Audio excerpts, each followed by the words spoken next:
October 6th at Fairmont Crest always carries a distinctive pallid light that hangs like mist, a light that makes every luxurious surface of the estate reveal the cold veins hidden beneath the glitter. Chelsea knows this well, because each time she steps through the black iron gate of Tomas's residence, she can almost hear metal scraping against the plates of pride and vanity inside her. This time, the pallor isn't only in the sky, it's in Chelsea's very skin, in the way she counts her breaths slowly to keep her balance, in the tight weave of her fingers around the phone packed with splintered fragments of a secret that, if she pulls the right thread, will bring the whole picture crashing from the wall. The confrontation with Tomas isn't merely about honor or self-respect, not just the question of why Eva smiles with satisfaction when she mentions Tomas's skills while Kat goes hollow. It is a test of how Chelsea chooses to face the growing darkness between the people she loves and the people she is willing to push out of her life. Tomas opens the door with faint circles under his eyes, moving like a man accustomed to slipping in and out of impulses like a regular at a midnight bar. No words are needed. Between them lingers the scent of suspicion and the ash of a half-burned affair. Chelsea hears her heartbeat change tempo as she looks around. Everything is tidy, like an alibi, but the tidiness makes her want to tear the place apart. She steps into the living room, where light slips through the voile curtains and gathers a fine film of dust on the glass table. In that powdered sheen, Chelsea sees the reflection of her own face, thinner now, harder. She doesn't need to shout. Her anger doesn't require volume, only order and proof. Proof she has quietly strung together through many nights. Half messages, schedules that didn't quite match between Tomas and Eva after a supposedly late project.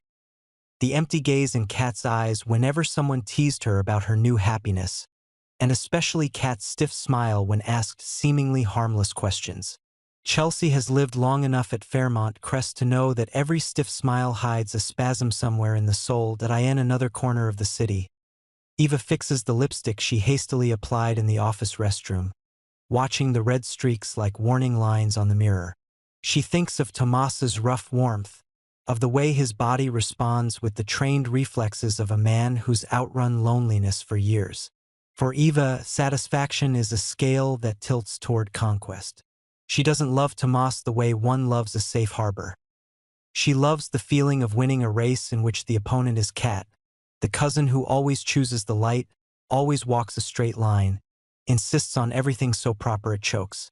Eva understands the power of making a man believe he's unmatched in bed, and she has used it like a tool to smash the walls of pride inside Tomas. But what Eva doesn't understand, or refuses to, is that there are nights when Tomas turns his face far away, as if he's trying to escape the proud mirror etched across her body. Even in moments of peak bliss she thinks are complete, a certain emptiness creeps in, like wind slipping through a half-closed window, reminding her this victory is merely a flag planted on eroding ground. Kat, at the other end of a phone line, sits in a room awash in light yet steeped in gloom. On the table sits a cup of cold tea. In her hand, a silk scarf she grips like she's punishing it, her fingertips pressing lines into its weave.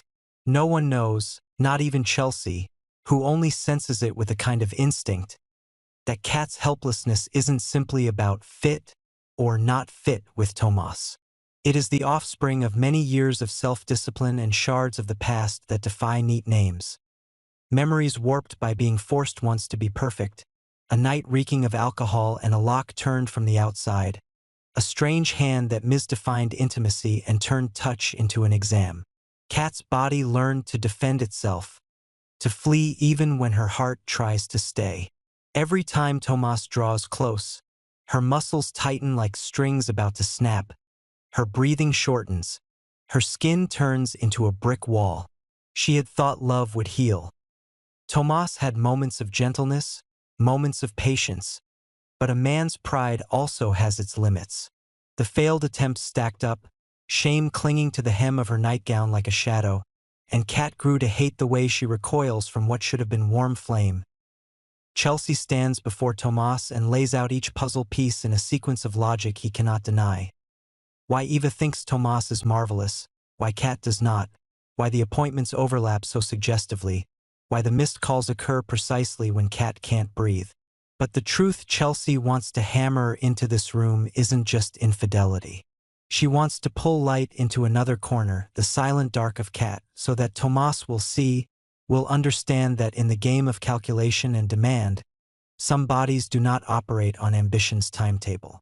Even so, Chelsea is not entirely altruistic. Beneath her moral armor lies a private motive. She wants to fell Eva, to strike at the victor's heart with the dirtiest truth, to prove that what Eva calls marvelous is just the mask of a man fleeing emotional responsibility. Tomas listens and tries to stay calm, but Chelsea catches a flicker of fear at the corner of his eye, like a dying ember in the rain. He isn't afraid of being caught. He believes everyone at Fairmont Crest lives behind a few layers of pretense. What frightens him is Chelsea touching the thing he has tried to ignore. Kat's pain isn't an indictment of him. It's an unspoken plea. And nestled in that fear is Chelsea's table flip. She draws from her pocket a tiny recorder she planted in a picture frame at Eva's place a week ago when she came by to return a lost wallet. The recording captures no sensual moans. It holds Eva's staccato sighs when she thought she was alone, muttered mentions of doctor's appointments she aborted, a call to Mona and Jan asking for a solution to keep Tomas by pushing Kat further into shadow. Seeding rumors with certain friends that Kat is cold by nature, that she doesn't know how to give, that Tomas needs a truly grown woman, someone like Eva. The words drip like acid, quiet but corrosive enough to eat through the thin coat of Kat's self-respect if they spread. Chelsea doesn't hand him the recording as a weapon. She plays it right there on the glass table, letting Eva's voice seep into the air between them. In that moment, Tomas hears for the first time not the flattery he's used to but the workings of Eva's inner machine. Strategy, position-keeping, the assurance of control. And more painfully, he realizes the marvel Eva praised is really a duet they both rehearsed. He's searching for a place to hide from his helplessness before Kat's hurt.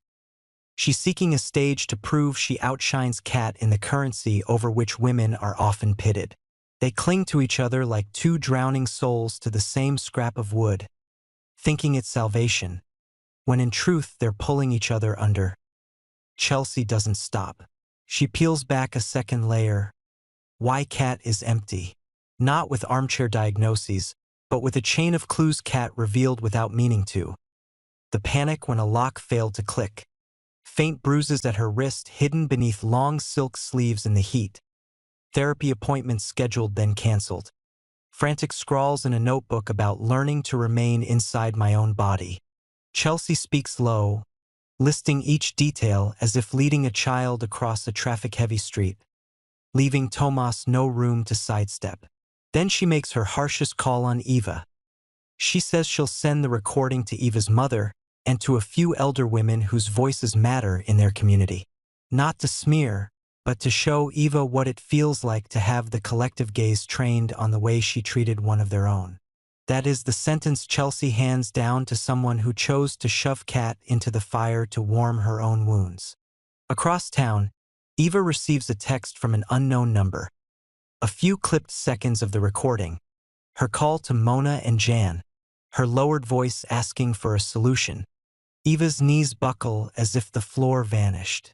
The tremor isn't mere fear. It comes from old memories of judgment, from parties where eyes dissected her like a wrong pattern version of a Fairmont Crest lady. She once swore no one would sink her with sanctimony, and she chose to strike first. But the snippet serves as a mirror turned back on her, forcing her to face what she has done. She turned Kat's hidden pain into ammunition for her private war. Eva bolts upright, drives hard toward Tomas's place, believing that if she can look him in the eye and name her defenses, she might swerve the outcome before Chelsea detonates the rest. Kat receives a different message from Chelsea. Don't come. Let me handle it. The short line works like an anchor rope pulling Kat back from the nauseous whirlpool. She lets the silk scarf fall and stands by the window, watching the straight-line trees sweep the shadowed road. For the first time in months, Kat permits herself to admit the ancient fear, to name it in the private language of her body. She tilts her head, listens as her heart slows, tries not to think of Tomas, not to think of Eva's eyes as she approached him like a victor, not to think of Chelsea standing alone to face the anger men often drag out when they're caught. But hiding solves nothing. Kat knows this. She pulls a therapist's business card from a drawer where she'd hidden it like a confession, dials, and leaves a hoarse message asking for a new appointment. At the same time, she sends Chelsea a brief thank you, no words sufficient, but words Chelsea will understand. The second collision occurs when Eva bursts into Tomas's living room just as the recording ends. 3 people stand at 3 points of a triangle, the glass table in the middle reflecting a washed-out sky. There is nowhere left to hide. Tomas must choose: defend a wounded ego or side with a painful, deserving truth. Chelsea must choose: stop before shoving Eva over the edge or yank the handbrake and force accountability. Eva must choose: counterattack or lay down her arms and face her own shadow. The silence stretches like a taut wire about to snap, revealing each person's nature. Tomas realizes he has stood too long on the coward's border, accepting Eva's heat like a warm blanket to avoid the cold where Kat resides, while dodging the hardest question. Is he decent enough to stay in a room with a woman who needs healing, or is he only good when the stage lights blaze and the audience applauds? Chelsea breaks the silence with a decision that douses everyone in cold water. She sets the recorder down and says she won't release the audio if Eva does one thing: face Kat, not for forgiveness, but to acknowledge what she did and end all manipulation around another's private pain. If Eva refuses, Chelsea will send the file to people who can shut down every dark little game at Fairmont Crest. Then Chelsea turns to Tomas and drops words heavy as lead. If he has any respect for himself, he must stop using Eva as a quick bandage over a wounded pride. He must choose not between 2 women, but between being a decent man and pretending he knows nothing. Eva doesn't cry. Tears are a luxury she reserves for locked rooms. But her throat burns as if lined with glass. She thinks of the first time she and Kat left a family party early, sat side by side on a balcony, spoke of becoming better versions of the women who raised them. She remembers holding Kat's hand, the 2 of them laughing because the cold numbed their knuckles. And she sees with bitter clarity that today, to protect a fantasy of victory, she threw that very hand off the railing. Eva looks at Chelsea, and the woman before her shifts from rival to proof of a steel-spined morality. Something Eva has often scorned for lacking cunning, but which today is the only thing keeping her afloat. Eva nods, a small surrender, and agrees to face Kat. She can't promise forgiveness, only honesty, and an end to campfire games burned on someone else's wounds. S for Tomas. He turns away like a man hearing sentence pronounced. His lips form something like an admission. He says he'll withdraw from Eva, not from disgust, but because he will no longer use anyone to dodge the question of courage. He says he needs to walk the hard road with Kat if she wants him there. If she doesn't, he will remain at the edge, silent, without demands, without using her private story as a pretext to crown himself a man denied. For the first time, Tomas refuses the leading role. He steps back, ready to play the supporting part in someone else's healing, if invited. Chelsea leaves first, behind her 2 people and a room that has lost the smell of victory. Driving away, she thinks about the cost of standing as the gatekeeper of truth. She is no judge. She carries her own fractures and hairline cracks. But today, Chelsea chose the right side of responsibility. She knows this battle isn't over. At Fairmont Crest, secrets never die. They only change shape. But she also knows that this time she stopped a bullet aimed at Kat's heart, and perhaps, in a way, at Eva's too. She sends Kat one more message, shorter, warmer. like the scent of freshly brewed tea. I've said what needed saying. The rest will take slowly. That night, Kat stands before the mirror, not to admire herself, but to witness the tremors in her chest easing. Eyes closed, hand on her abdomen, she listens as her body answers with gentler beats. She thinks of the upcoming appointment, the long journey ahead, of what she might say to Tomas if he truly wants to stay. That closeness for her is a rope bridge, not a highway. That she needs someone who will walk beside her, not sprint ahead. And she thinks of Eva. Part of Kat wants to slam every door. But another part, proud yet merciful, understands that no one is born knowing how to love kindly. When her phone chimes with a text from Eva asking to meet, Kat opens her eyes. She doesn't know what she will say. Perhaps she will say nothing, only listen. But she knows the meeting is necessary, because there is no forgiveness, not even her own, without crossing the bridge of truth. Eva sits in her car outside Kat's gate, hands gripping the wheel until her knuckles blanch. Every strategy she's mastered is useless. Here, there are only two women and a truth that can't be prettied up.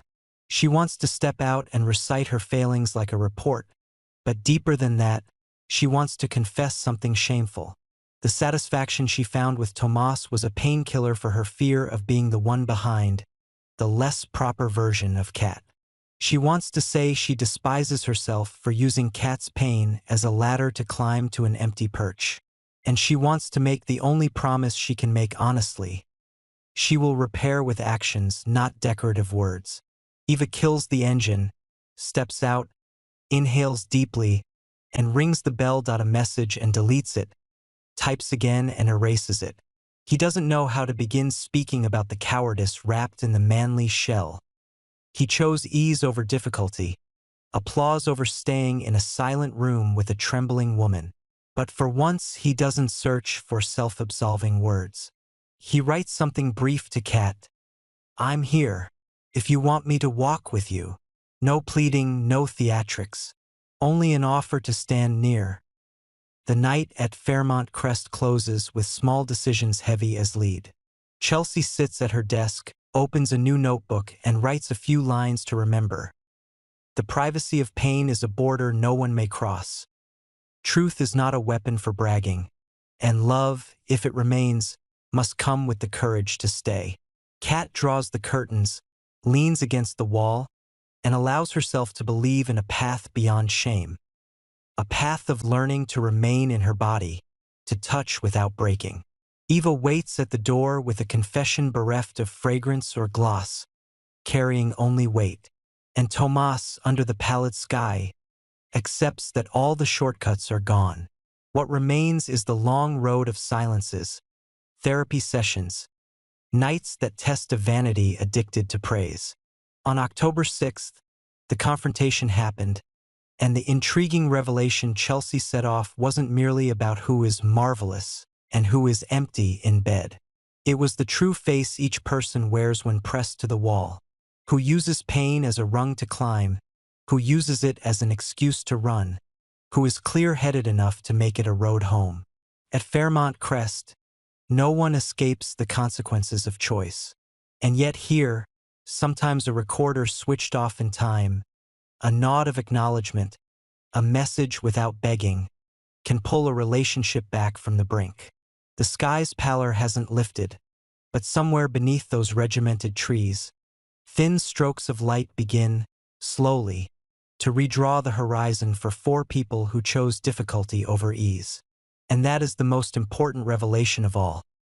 After all the pride and rivalry, what allows a city like Fairmont Crest to endure isn't secrecy, but the courage to open the door and let truth in, even when it's so cold it makes you tremble.